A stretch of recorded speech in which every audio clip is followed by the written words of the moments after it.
Now, the big story of the week is, of course, the war that is erupting in the Middle East following the terror attacks by Hamas on Israel at the weekend. I'm joined now by Douglas Murray, our columnist, and Paul Wood, former BBC World Affairs correspondent and a frequent contributor to The Spectator. I think we'll get into the Middle East question second, after with you, Paul, after I talked to Douglas a little bit about his piece in the magazine this week, the headline of which is Britain must stand up against those who support Hamas. And sorry to give away the ending, Douglas, but I'm going to do it. You say that you have a challenge for Rishi Sunak, Suella Braverman, Keir Starmer, and the rest of them. Don't just say you stand against terror, show it. Don't just say you stand beside Israel, show it. Treat these people, by which you mean people in Britain who express support for Hamas, as we did the supporters of ISIS, take their passports, strip their citizenship, forcibly remove them from this country. I think a lot of people are agreeing with you, certainly from the reaction online. There's a lot of anger about what seem to be celebrations in London about terror in the Middle East. However, let me put it to you that it might be trickier than it was with ISIS to identify Hamas supporters, because the issue is somewhat muddled by people who support Palestine. And I don't think you're going to propose throwing them out of the country. No, so if I answer your question, if you have open supporters of a terrorist group, and Hamas has been a prescribed terrorist entity in the UK for some years now, prescribed in its entirety. If you have some Hamas supporters in the UK, my suggestion is the UK does not either want or need them. It's also not that difficult. We have senior members of Hamas living in the UK, former members of the senior military leadership of Hamas living in the UK. This is the UK's shame. It isn't for the British government or any other government to tell the Israeli government how they should respond to the massacre of their civilians. But I do think it's important to just bear in mind that we can, in countries like Britain, or should, keep our own house in order. I see no reason why Britain should have for so many years been a retirement home for members of the revolutionary Islamic government in Tehran, one of whom, as I wrote about in the magazine recently, lives in Harrow. I see no reason why Hamas's backers should live in the UK, and I don't see any reason why their supporters should live in the UK. After Jews have been massacred for being Jews by Hamas in this ISIS-like fashion, treat the people who support that as we would the supporters of ISIS. And if you can't remove their citizenship and expel them from the UK, at least prosecute them and imprison them under the 2006 Terrorism Act for the glorification of terror. Look at what happened outside the Israeli embassy in London the other night. Crowds of hundreds of people. And again, yes, there is a blurry line here because a lot of people hide behind the idea that they're supporters of the Palestinian people when in fact they're just haters of the Jewish people. But look at the people who turned out the other night before Israel had done anything in terms of retaliation against Hamas. Hundreds and hundreds of people, notably young people, who were outside the Israeli embassy, which had to be boarded up, and they were screaming their hatred of Israel. Well, what were they doing? Were they preemptively opposing an Israeli backlash? No, of course not. They were rejoicing in the massacre of Israeli citizens. And as I say in the piece, this has erupted all across Britain. We have people in Brighton talking about how beautiful the massacre of Jews is in Israel and being applauded by crowds. We see in other countries, other democracies, the same way in which people have used our system and taken rights they would never give us in return. What about the people in Sydney, outside the Sydney Opera House, again, after the massacres, before any retaliation, chanting, "Gas the Jews in Sydney"?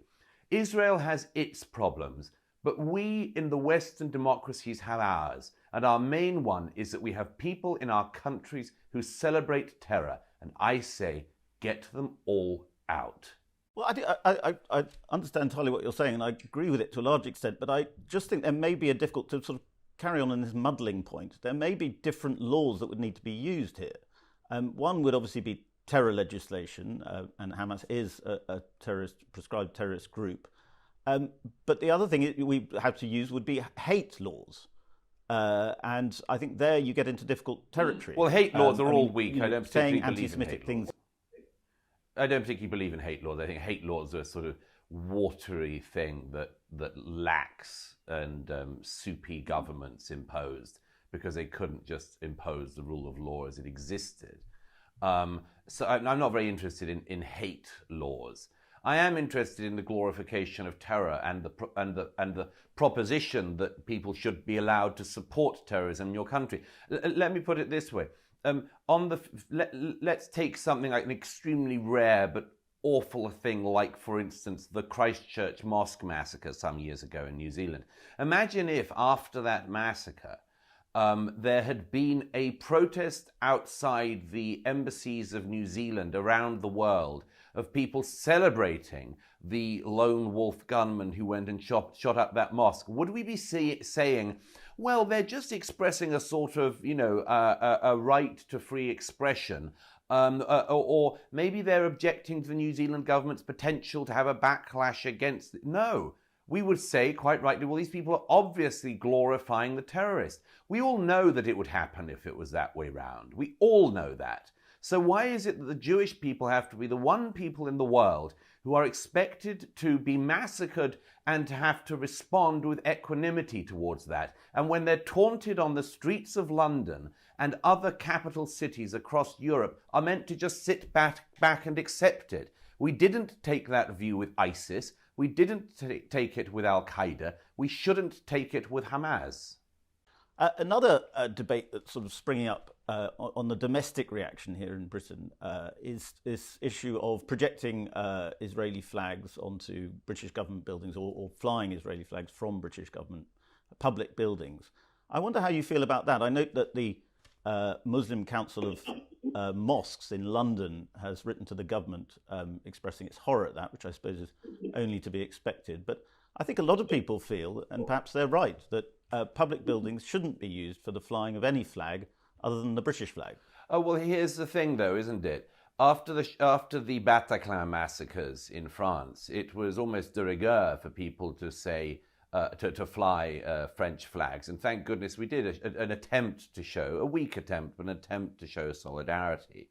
In fact, when other attacks have happened across Western democracies, it's become a sort of norm to do that. You may like that or you may not. But here's the thing. Why should it be the case that, I mean, again, hardly surprising when we're talking about the MCB, but why should it be the case sort of lower down the food chain, as it were, that people would say, yes, of course we must show solidarity if it's the French who are massacred by Islamist barbarians, but if it's the Israelis who are massacred by Islamist barbarians, who's to say whether we should fly the flag of the country that suffered?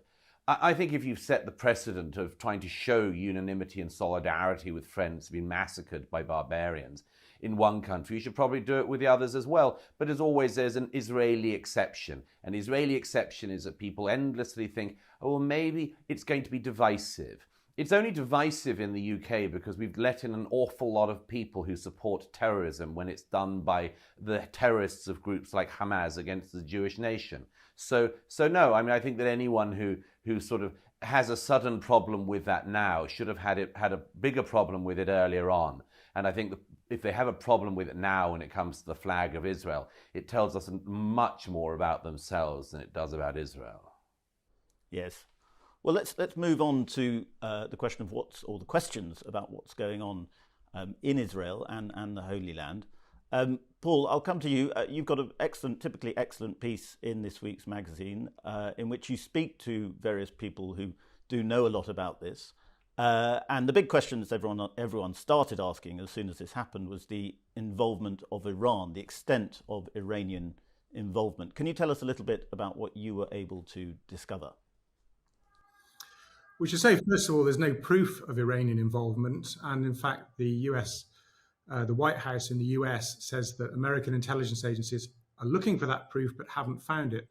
So what you have is well-founded supposition. And the well-founded supposition says that Hamas already gets a lot of money from Iran, maybe $100 million a year, is well known to have received technical support from Iran, how to build bombs from everyday materials like pipes and fertilizer and sugar. And also there have been a lot of meetings between senior Hamas figures and senior figures from the Iranian Quds Force, which directs Iranian foreign policy.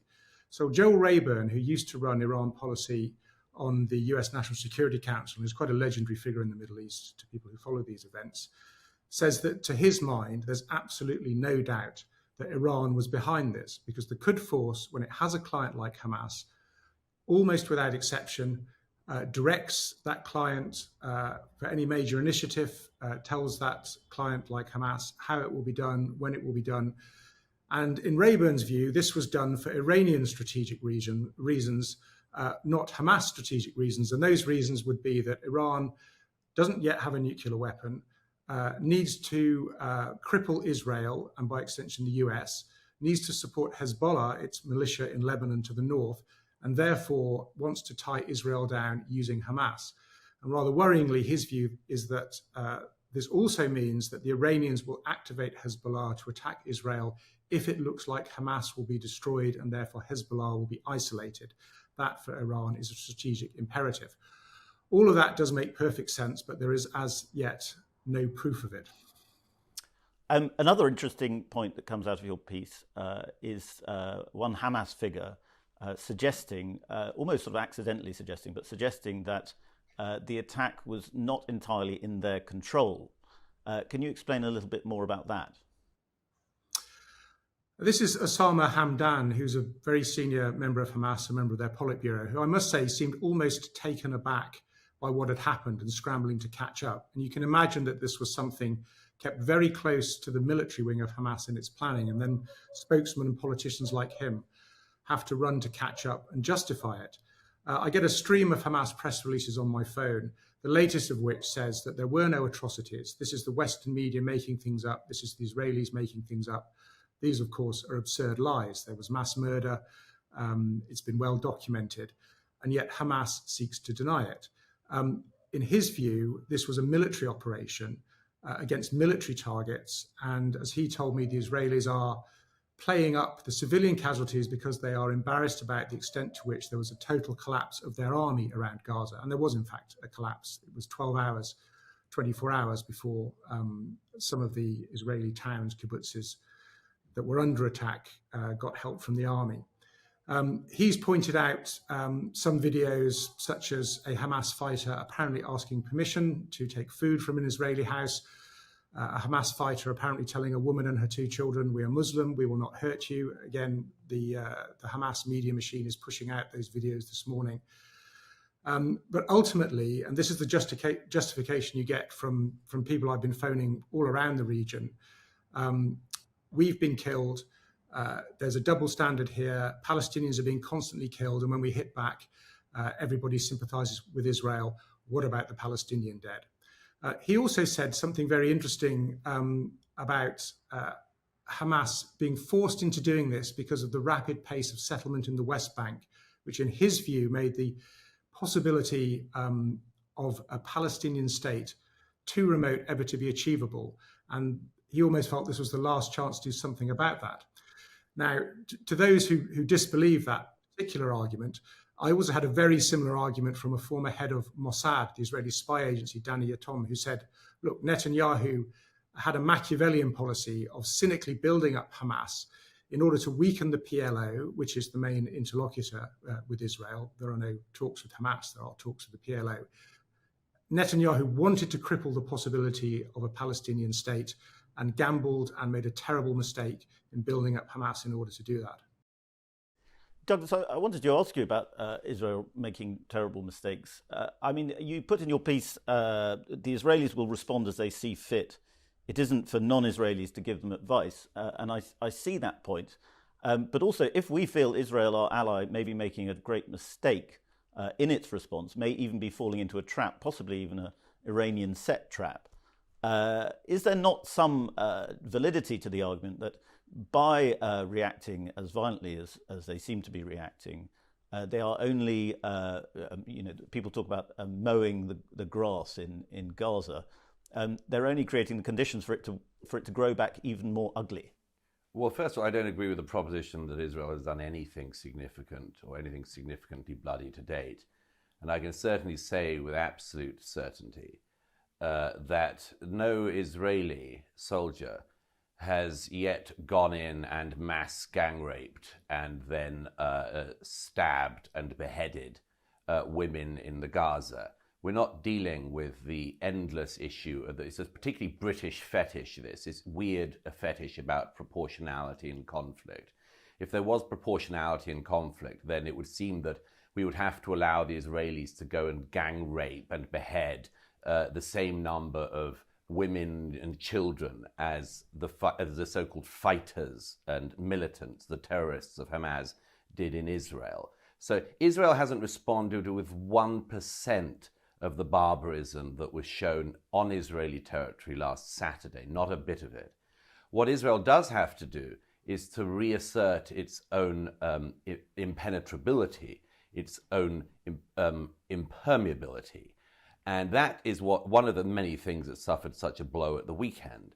The belief that Israeli intelligence is all-knowing took a huge hit. The idea that the IDF is endlessly able to defend the Israeli people against all enemies took a massive hit. The idea that tech can stand in for human beings at border crossings and so on took a huge hit. The technological prowess and much more has taken a huge hit. So the most important thing I should think that Israel would need to do is to build those things, even if they are myths, back up, and it should be allowed to do so. That might well include doing things which people sitting comfortably in other Western democracies think they oughtn't to do. But I would have thought that if, and again by proportion of population, if some tens of thousands of British people were massacred at the weekend at a music festival and house to house in small towns in a part of our country, I think we would be quite tired of people who said they were friends saying to us, now don't overreact, chaps, will you? Don't do anything bad. Hold it. I mean, there's something so insulting about the way in which people think, as I said earlier, that the one Jewish nation in the world is the one nation that is expected to just suck such things up. William Hague did it in the Times the other day. Don't fall for this trap, chaps. Well, there are lots of things that Israel could do, and it'll be very interesting in the weeks ahead whether people remember the initial atrocities that will have caused the war to come and keep them in mind, or whether those same people end up being the people who, particularly in Britain, always end up saying, oh, proportionality. We showed no proportionality in conflicts we've had in the UK in the past, and whenever Britain has been attacked. What do you think it meant in the Second World War when people sent home postcards saying, we didn't take many prisoners today? So, no, the endless urging of restraint on Israel is an endless urging that the international community does, because Israel is the only country in the world never allowed to win a war. That's why, by the way, you have the situation in the Gaza. You have all the international idiots telling the Israelis they have to withdraw. And then what happens? You give the Palestinians a statelet and they give you Hamas and war. Anyone who thinks the West Bank is going to be a Palestinian state is now living with the fairies.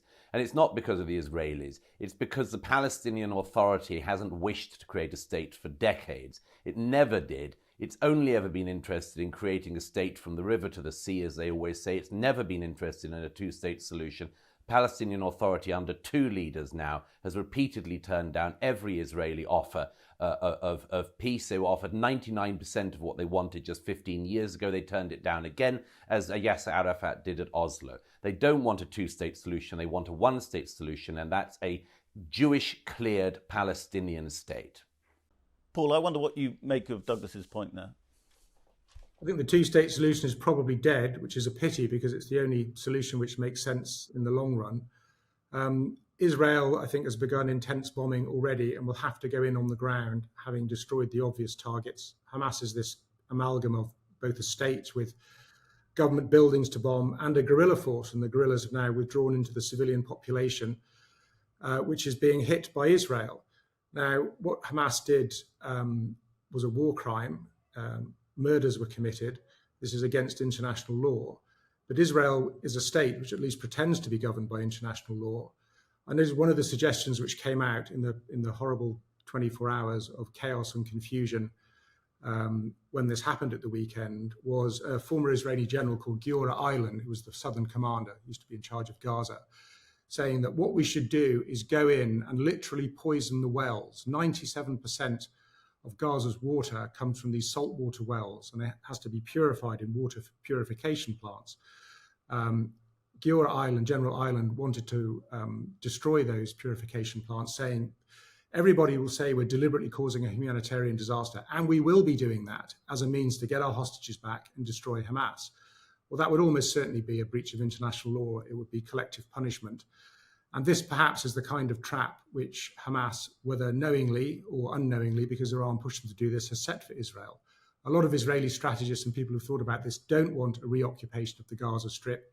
They know that that way lies more misery and more bloodshed. And by the way, in the end, Israel's going to have to talk to Hamas, and probably is talking to them already through intermediaries about the hostages, talking through Qatar. There is the outlines of a settlement there. It's still the two-state solution, impossible as that seems now. It's even one which so-called moderates in Hamas, and this is an organization with moderates and hardliners like any other, it's a solution that some in Hamas do want eventually, despite the atrocities at the weekend. I think I'm sorry to disagree with Paul, but I greatly respect. But I think it's nonsense to think there's any such thing as a two-state solution on the table. I don't think it has been. I think that it's been the sort of thing that a certain type of Western politician who hasn't been following it very closely thinks always is a perpetual answer. The truth is that nobody wants the Palestinian people. The Arab nations don't want them. If the Jordanians cared about the Palestinian peoples, they would have taken them in 50 years ago. If the Egyptians cared about the Palestinian peoples, they'd have taken them in from the Gaza many years ago. The Egyptians don't like them. The Jordanians don't want them. None of the other countries in the region want them. But it's very convenient for them to all make the Palestinians Israel's problem. I see no reason why the Palestinian peoples have to be Israel's problem. As I say, the Israeli people have learned a very unpleasant lesson in the last 17 years now, that if you give the Palestinians territory, they will give you rockets in return. And you can always find people like the general you just cited in the immediate aftermath of unspeakable atrocities of a kind not seen since World War II. You can always find somebody who will voice a particular vengeful opinion. But that's because there's vengeance in the air, because an atrocity was committed. And again, if this had been done against the British public, if this had been an attack on Britain, I'd have thought we'd find a lot of vengeful people here. At least I'd hope so. I think that's quite right, Douglas. I take that point. But I suppose the difference is Britain isn't Israel, and we are not surrounded by countries that wish to annihilate us. And so therefore Israel's response, a wise counsel might be not to respond in the retaliatory way that a lot of Israeli politicians are now suggesting. Not to respond at all. I mean, for instance, why should Qatar be hosting the heads of Hamas? Why should Qatar not be held responsible? One reason, I'll tell you right away, is that Qatar has managed to buy up a whole load of influence in countries like this one. Nobody will talk about what should happen, which is, among other things, retaliatory strikes against Hamas leaders who live in Qatar.